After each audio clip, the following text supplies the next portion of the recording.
Hello gardening enthusiasts! As the seasons change, so does the color palette of our gardens.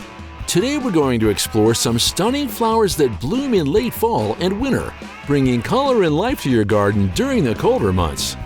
First up, we have snowdrops.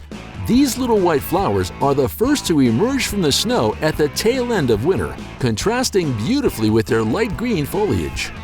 Next, we have crocuses. Some varieties, such as the saffron crocus, buck the trend by flowering in late fall. Cyclamen flowers have a butterfly-like appearance and come in a variety of colors, blooming from fall to winter.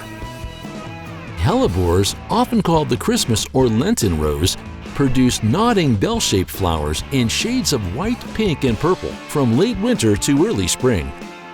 Christmas cactus is one of the most popular houseplants due to its ornamental display of tubular cascading flowers during the holiday season. Wintersweet, with its powerful fragrance and waxy yellow flowers, brings joy and elegance to the sunny spots of the winter garden. Toad lilies look a bit like orchids and come in all sorts of colors in the late fall, adding a tropical touch to your garden. Ornamental peppers create a contrast against the fading fall foliage with their bright red to sunny yellow shades. Heather is a durable evergreen that provides long-lasting color to fall foliage.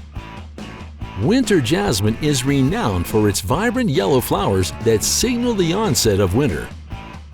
Camellias are distinguished by waxy flowers, which appear in various hues from white to pink to red and bloom from late autumn to early winter. Witch hazel shrubs produce fragrant spidery flowers in various shades of yellow, orange, or red. Pansies can handle frost and snow and come in all sorts of colors.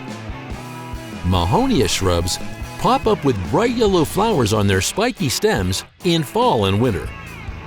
Winter daphne has an amazing scent, and its flowers stand out against its shiny leaves. Winterberry shrubs develop bright red berries in late fall and winter, creating a stunning visual display. Finally, the appearance of Japanese quince symbolizes the beginning of spring, with its various colors blooming and its long spiny branches acting as a strong protective barrier. We hope you found this video informative. If you enjoyed it and want to discover more gardening tips, plant wonders, and fascinating insights, be sure to hit the like button and subscribe to our channel. Until next time, happy gardening and stay safe!